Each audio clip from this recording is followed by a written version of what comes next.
Olá, tudo bem com vocês? Espero que sim.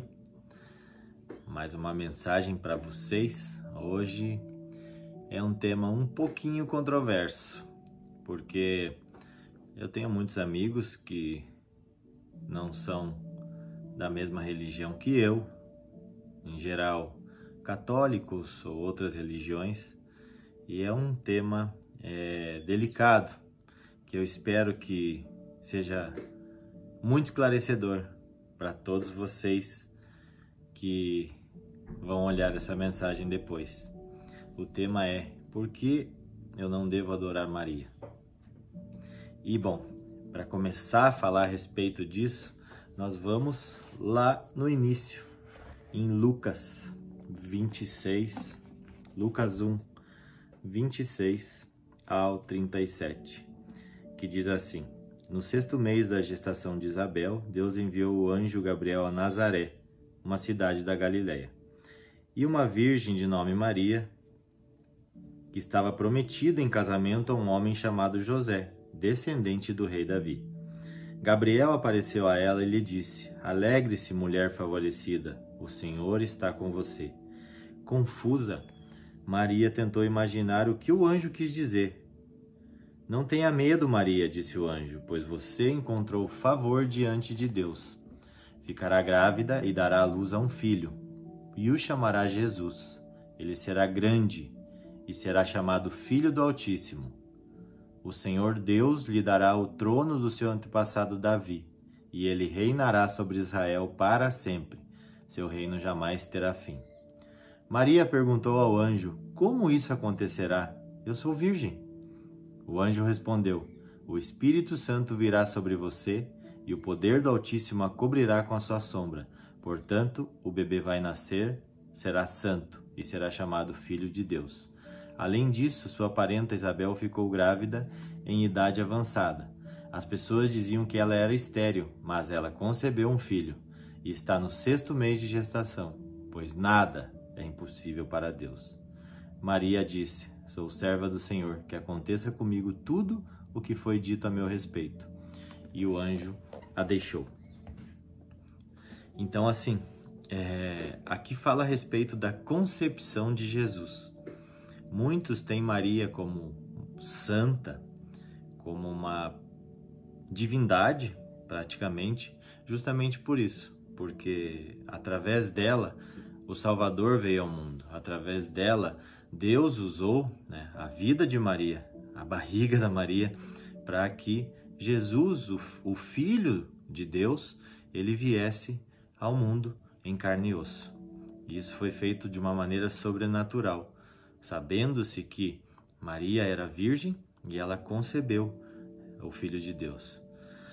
Então, assim, muitos têm Maria como alguém acima, um nível acima, das outras mulheres. Realmente ela foi uma mulher usada por Deus, ela foi uma mulher que teve o favor de Deus sobre ela.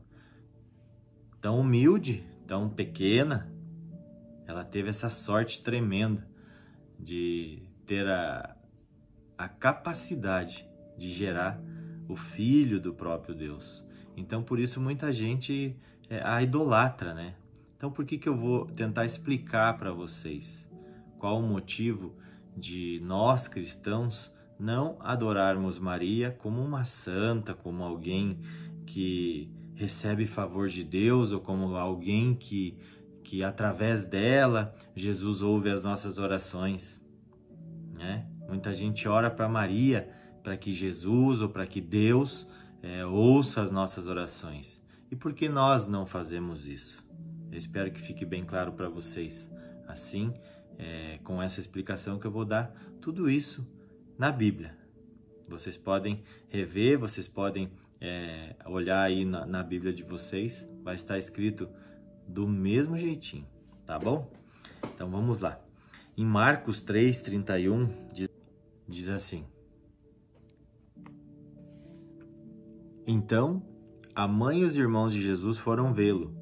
Ficaram do lado de fora e mandaram alguém avisá-lo para sair e falar com eles. Havia muitas pessoas sentadas ao seu redor, e alguém disse: sua mãe e seus irmãos estão lá fora e o procuram. Jesus respondeu: quem é a minha mãe? Quem são meus irmãos? Então olhou para aqueles que estavam assentados ao seu redor e disse: veja, esses são minha mãe e meus irmãos. E muita gente confunde este versículo e fala assim: meu Deus, mas Jesus rejeitou a mãe, a própria mãe, e rejeitou os irmãos. Outro tema que é delicado, mas que tem que ser falado, é a respeito disso. Maria, ela foi mãe de Jesus, ela concebeu Jesus, mas depois ela teve uma vida normal. Ela era casada com José, ela teve relações com José, né? E ela teve outros filhos. Eles formaram uma família. Então Jesus sim teve outros irmãos. Maria era uma pessoa normal, uma pessoa sim que foi separada por Deus para gerar o seu filho, mas Maria continuou tendo uma vida normal, uma vida de esposa, uma vida de mulher que cuidava dos seus outros filhos, além de cuidar de Jesus, né? E Jesus teve seus irmãos. E aqui muitos ficam chocados com isso. Nossa, mas que Jesus é esse que rejeitou a mãe, que rejeitou os irmãos, né? Muitos não entendem o propósito dessa mensagem ou dessa passagem. Então, eu venho aqui para explicar para vocês.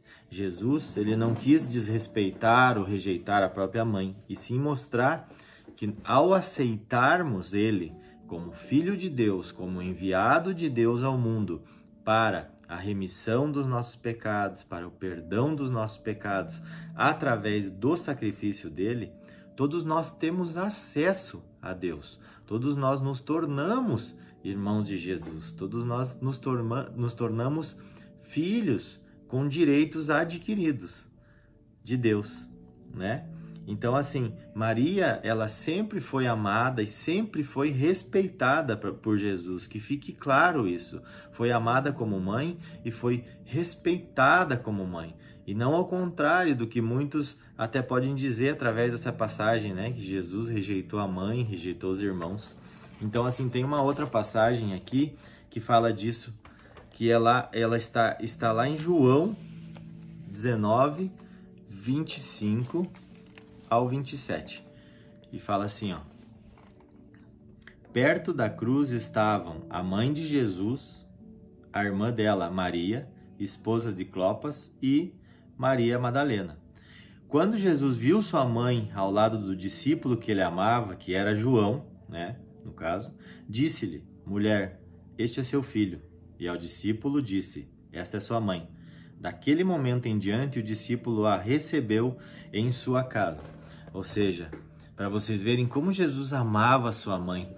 No momento mais difícil da caminhada de Jesus na terra, estava ele lá crucificado, humilhado, ensanguentado, cheio de feridas, cheio de dores, mas mesmo assim, ele olhando a mãe dele, provavelmente aos prantos, porque se você parar para imaginar, né, uma mãe olhar o filho, ainda mais sabendo que o filho dela não tinha feito nada para receber aquele tipo de castigo, Jesus olhou lá para baixo e vendo a mãe dele, provavelmente aos prantos, desconsolada, né, porque vendo o sofrimento dele, ele encarregou que João, o discípulo a quem ele amava, o melhor amigo de Jesus, cuidasse dela, levasse ela para casa. E muitos teólogos, historiadores dizem que isso aconteceu porque provavelmente José, que era o pai de Jesus, já havia falecido. Então Maria, ela era uma viúva. E todos nós sabemos o quanto Jesus se importava com as viúvas, com os órfãos. Inclusive, ele deixou muitas ordenanças para que nós cuidássemos desse tipo de pessoa, do órfão e da viúva, né? Então, Jesus, mesmo naquele momento tão doloroso da vida dele, de tanto sofrimento, ele encarregou a mãe dele para João, provando assim que ele amava muito Maria e não desprezando, como as pessoas dizem no versículo anterior, que ele fez, né? Em Lucas 1, do 46 ao 48, Maria, ela reconhece a humanidade dela. Eu vou colocar aqui para vocês. Lucas 1, 46, 48 diz assim. Maria respondeu: minha alma exalta o Senhor, como meu espírito se alegra em Deus, meu Salvador, pois ele observou sua humilde serva, e de agora em diante todas as gerações me chamarão abençoada. Ou seja, Maria, como ser humano, ela reconheceu Deus, ela era uma serva de Deus, e ela reconheceu que mesmo ela sendo falha, sendo pecadora como todos nós, porque você vai dizer assim, nossa, mas você está falando que Maria era pecadora? A palavra de Deus diz que não existe nenhum só no mundo que não cometa pecado.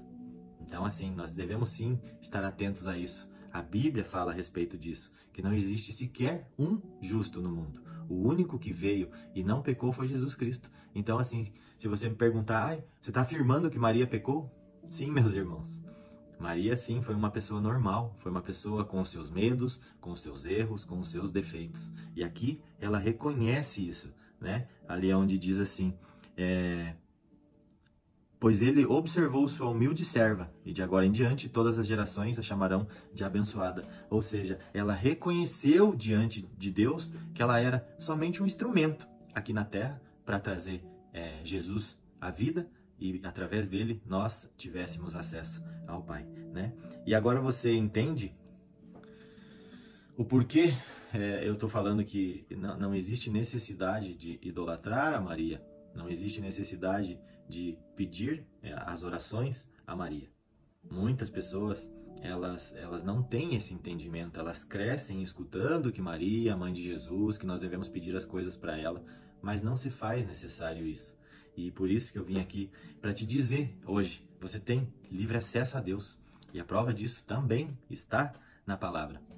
Eu não sei se vocês sabem, mas naquele tempo, somente o sacerdote tinha o direito de entrar no Santo dos Santos, que era no templo onde existia a presença de Deus, onde a presença de Deus estava. Ele entrava lá para ofertar os sacrifícios, os incensos do povo, como remissão dos pecados. O povo ia até o sacerdote, levava a sua melhor oferta, o seu melhor sacrifício, o seu melhor cordeiro, para que ele, então, levasse até Deus, pedindo assim perdão pelos pecados.